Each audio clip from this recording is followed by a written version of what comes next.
হিন্দুদের 12 মাসের 13 পার্বণের মধ্যে দুর্গাপুজো হচ্ছে সবথেকে বড় পুজো। আর হিন্দুদের আদি পুজো হচ্ছে এই বাসন্তী পুজো। বছরে 3 বার মা দুর্গাকে আমরা আহ্বান করি বা আরাধনা করি, যা বাসন্তী পুজো, দুর্গা পুজো এবং জগদ্ধাত্রী পুজো হিসেবে পরিচিত। বন্ধুরা, আজকে সামনেই হচ্ছে বাসন্তী পুজো এবং সেই বাসন্তী পুজো 2025 সালের কবে এবং কেন বাসন্তী পুজো শুরু হয়েছিল এবং বাসন্তী পুজোর দিনক্ষণ সব কিছু আপনাদের সাথে শেয়ার করব। তাকে স্কিপ না করে ভিডিওটি পুরো দেখুন, আশা করি আপনাদের উপকারে লাগবে। নমস্কার বন্ধুরা, কেমন আছেন সবাই? আশা করি খুব ভালো আছেন। আপনাদের সকলকে স্বাগত সাধারণ ফ্যামিলির আবার একটা নতুন ভিডিওতে। সামনে আসছে বাসন্তী পুজো, আর এই বাসন্তী পুজো যা চৈত্র দুর্গা পুজো নামেও কিন্তু পরিচিত। চৈত্র নবরাত্রিতে পালন করা হয় বাসন্তী পুজো। 2025 সালের বাসন্তী পূজার তারিখ 3 এপ্রিল থেকে 6 এপ্রিল। এই পূজা মূলত বসন্ত ঋতুতে বা বসন্তকালে বসন্ত বিষুব পালনের জন্য অনুষ্ঠিত হয়। ভগবান রাম দেবীর দুর্গার পুজোর সময়কে চৈত্র থেকে আশ্বিনে পরিবর্তন করেছিলেন। রামায়ণে রাক্ষস রাজা রাবণের বিরুদ্ধে অভিযান শুরু করার আগে তিনি আশ্বিন মাসে দেবী দুর্গার আরাধনা করেছিলেন।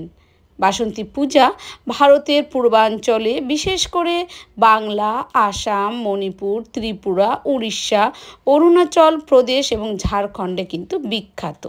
ভারতের উত্তর ও পশ্চিমাঞ্চলে একই সময় চৈত্র শুক্লপক্ষ প্রতিপদ থেকে শুরু করে 9 দিন ধরে এই মাতৃদেবীর পূজা করা হয়ে থাকে। বাসন্তী পূজা 2025 সালের অধিবেশন বা আমন্ত্রণ 3 এপ্রিল, সপ্তমী পূজা নবপত্রিকা 4 এপ্রিল, অষ্টমী পূজা সন্ধি পূজা 5 এপ্রিল, নবমী পূজা 6 এপ্রিল, আর বাসন্তী দেবী দুর্গা পূজা দশমী পূজা বিসর্জন 7 এপ্রিল। বন্ধুরা, আশা করি আপনারা বুঝতে পারলেন যে কবে থেকে বাসন্তী পুজো শুরু হচ্ছে। 3 এপ্রিল থেকে 7 এপ্রিল অবধি হচ্ছে বাসন্তী পুজো।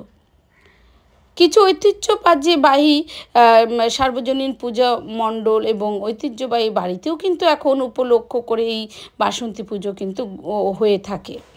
আশ্বিন মাসে দুর্গাপুজোকে অকাল বোধন বা অকাল প্রার্থনা বলা হয়, কারণ আশ্বিন মাসে ভগবান রাম দুর্গাপুজোকে আবাহন করেছিলেন।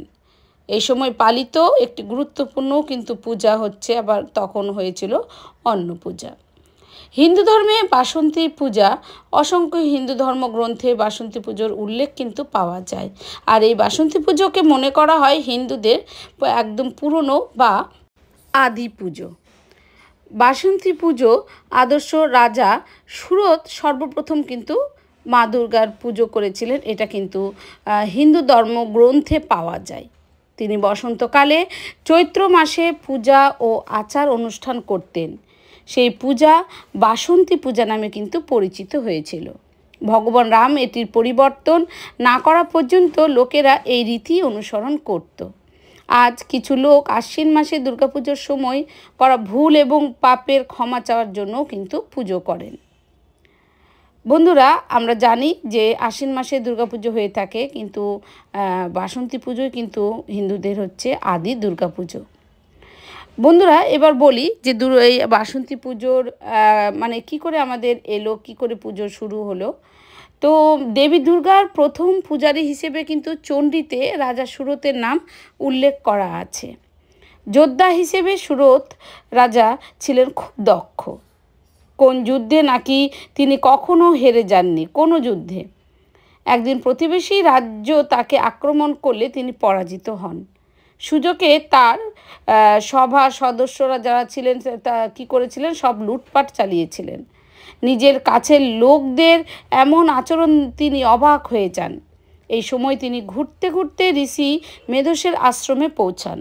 ঋষি তাকে সেখানেই থাকতে বলেন, কিন্তু রাজা মনের শান্তি পান না।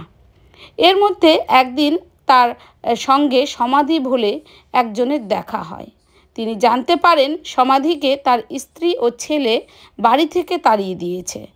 তবু তিনি বউ ছেলের ভালো মন্দ এখনও ভেবে চলেন। তারা দুজনেই বিস্মিত হলেন যে যাদের কারণে তারা আজ সব হারিয়েছে, এখনও তারা ভালো চেয়ে যাচ্ছেন। ঋষিকে একথা জানাতে তিনি বলেন যে এসব যে মহামায়ার ইচ্ছা। তিনি বলেন যে ঋষির পরামর্শেই রাজা কিন্তু তখন কঠিন তপস্যা শুরু করেন। পরে মহামায়ার আশীর্বাদ পেতেই রাজা বসন্তকালের শুক্লপক্ষে দেবী দুর্গার পূজা শুরু করেন এবং সেই সময় থেকে শুরু হয়েছিল আমাদের এই বাসন্তী পূজা। আশা করি বন্ধুরা আপনারা বুঝতে পারলেন যে বাসন্তী পুজো কবে শুরু হয়েছিল এবং কেন শুরু হয়েছিল, আর এই 2025 সালে কবে বাসন্তী পুজো। তো আশা করি ভিডিওটি আপনাদের খুব ভালো লাগবে এবং বাসন্তী পুজো সম্বন্ধে আরও আপনারা যদি কেউ কিছু জানতে চান তাহলে অবশ্যই আমাকে কমেন্টস করবেন। আর ভিডিওটি যদি ভালো লাগে তাহলে অবশ্যই চ্যানেলটিকে সাবস্ক্রাইব করে বেল আইকনটি ক্লিক করবেন।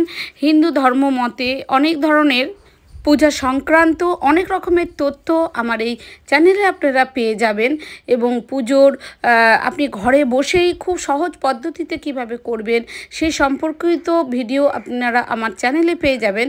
তাই যদি আমার চ্যানেলটি আপনাদের কাছে ভালো লাগে বা উপকৃত হয় তাহলে অবশ্যই চ্যানেলটিকে সাবস্ক্রাইব করে বেল আইকনটি ক্লিক করে দেবেন। তো বন্ধুরা আজকের মতন এখানেই, আবার নতুন কোনো ভিডিওর জন্য আমি এবং আপনারা দুজনাই অপেক্ষা করব। তো আজকের মতন এখানে শেষ করছি। সবাই ভালো থাকবেন, সুস্থ থাকবেন। নমস্কার।